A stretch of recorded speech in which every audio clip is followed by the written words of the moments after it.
Hello everyone, welcome to a brand new series on this channel, Stories of Reflourished Development. As the lead creative dev of the project, I have insight into almost every creative choice and many of them have interesting stories behind them. For the first episode, I want to start small and go over one level in particular. A level with an interesting history before and after release. Get ready, we'll be talking about Reflourished's Wild West Day 30.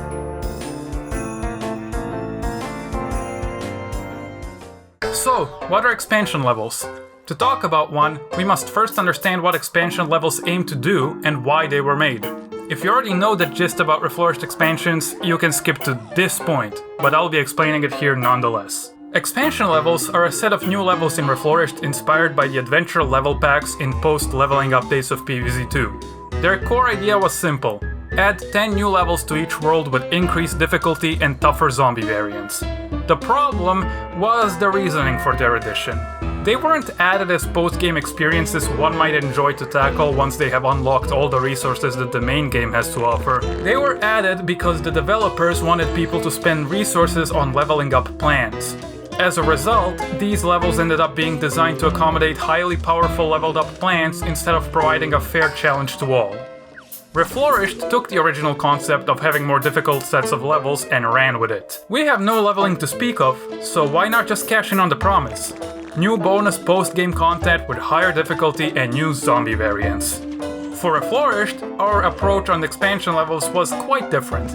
As I was the one who made most of the expansion levels in Reflourished, the levels incorporate many of the game design principles I rely on. Given the fact that expansions are post-game, we can already count on players to kind of know what to expect apart from the new zombies. And because I knew that Reflourished would be catered to a mostly casual audience, I made sure to take the opportunity that this knowledge of expectation allowed for. Reflourished expansion levels, if they're not introducing you to a new concept, are primarily designed to get the players themselves to level up, so to speak. As in, learn a useful new skill, or test existing skills until the point where the players can claim they've gained a deeper understanding of them after finishing a level. Okay, with that out of the way, let's talk Wild West Day 30. Why is this the level I chose to talk about? Well, let's take a look and see what it has to offer. This level is smack dab in the middle of the Wild West expansion. As per all levels after around the halfway point of an expansion, it features no mowers. You're presented with 3 endangered split peas on carts all in the middle of the lawn. To protect them and defeat zombies, you must move the carts they're located on. The only additional ways you have of protecting them are with Chili Bean and Lightning Reed. The zombie selection consists of prospectors, pianists, chicken wranglers, and various armor types. The intent of the level is to push your cart managing skills to their absolute limits. How well can you utilize the very limited resources you're presented with? How well can you utilize both sides of the split peas here? The descriptions I just gave of the level was meant to be the final version of the level you'd see in the game, if not for a funny accident. Let's talk about the production of the Wild West expansion. You see, the way I've approached building Reflourished expansions as a whole was by doing several levels either close to each other or at the same time.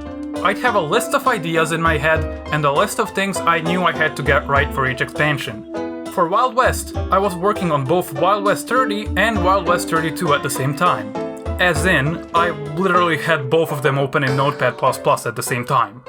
After I got done setting up the essentials for Wild West 30, I wanted to get the intro to the Veteran Bull done correctly for Wild West 32, showcasing the fact that this bull can kill plants in a way that doesn't punish the player too heavily, but also gets the point across. It has proven more difficult than I anticipated. I tried a lot of setups to see which one felt the best. Initially, I had the bull run into a sunflower, but that didn't feel right. Then I tried a twin sunflower. No, that would just make players want to restart the level and try to protect it. This is called foreshadowing. Eventually, I settled on a very disposable plant protecting an endangered plant. The endangered plant gets your attention and the disposable plant hints you in the right direction in terms of how to stop the bull, as well as making you not want to restart. I was fairly satisfied with this, and was already finished with the first version of Wild West 30 that I completed in the meantime. I then promptly put both levels in the development server for implementation. Now, I've already tested Wild West 30 before.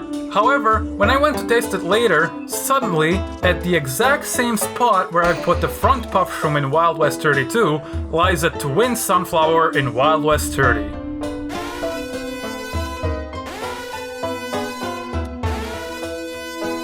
Yeah, remember when I said I was trying out different plans for the beginning of the level fodder for Wild West 32? Well, I have accidentally pasted the module into this level too without even noticing it. But I thought, this is a funny little bug, it can get patched out later. Prepare, as this is the creation of the snowball, which would turn into an avalanche. Honestly, I already designed Wild West 30 without a twin sunflower, so if anything, this was kind of a nerf to the level, and it gets killed by a pianist early on anyways. Some weeks later, and guess what? A few beta testers actually liked that the accidental twin sunflower was there. They said they preferred it to having no sun production.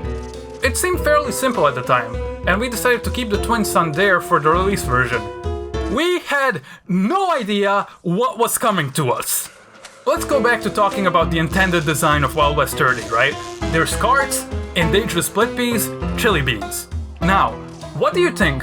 Of all the level elements, which has influenced how players approach the level strategically the most? Which of these elements was the most important for your regular player? Nope, it was not anything that you were thinking of, it was the twin sunflower. See, design is all about communication. Communication of information to the player and withdrawal of information from the player to achieve an effect. In this case, the inclusion of the twin sunflower actually communicated the completely wrong message. Because none of the pre-baked plants were able to produce sun, this seemed like an open invitation to protect the twin sunflower at all costs, which was nigh impossible to achieve as it wasn't even intended to be there. This way, the level's goal stopped being about cart management to the regular player and became about protecting the twin sunflower. A completely unintended task took priority over the intended one, and made many players feel like suckers for failing to achieve it. As a result, we had a lot of pushback on this level, along with some admittedly funny clips. Oh, my sunflower's dead. You've given me one sunflower. Do you know how sadistic that is?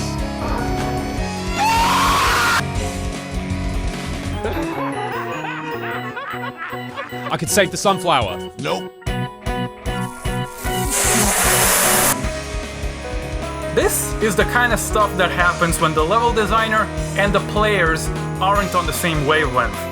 My tip to all game designers out there is to make sure that they incorporate clean means of communication with their players into all design aspects. It's important to remember that while you yourself may know the history of some elements, as well as the people and beta testers that you work with, that's not gonna be the case for the general public. Never forget that. Eventually, after we realized this problem, I decided to patch this level into the version you can find in the builds of Reflourished today. I've learned from my mistake and this time flipped the script. If beta testers liked the addition of a twin sunflower, but the position of the twin sunflower took away from the main goal of the level, then it needed a new position. Somewhere safe, not distracting, so that the priorities are always clear for any player when starting the level. The twin sunflower was moved into column 2, where she's safe from regular zombies and prospectors trying to attack from behind. This way, she draws no unnecessary attention to herself and the level can be experienced as intended, albeit with a better sun income. That was actually needed too, as people struggled on this level hard anyway. In order to not make it a choke point for most players, as this is only world free if you're playing expansions in chronological order, which most players are, I've also included free generous plant foods. Honestly, free was kind of a lot when it used to have none, but I like to think of it as my sort of settlement for how much trouble this level has caused players due to poor communication. So, what have we learned today? Even the smallest changes can have huge ramifications in the world of design. That's why you need to make sure never to take elements you put into your works for granted. Sometimes your goals may be entirely diverted because of it. Make sure that all elements you include work towards a unified goal, as that's a staple of all good design. I've been PMix, and thank you for watching. If you want more episodes, like the video and think of subscribing. Seriously, that's like actually the best way to tell me if you want more of this. Anyhow, see ya next time.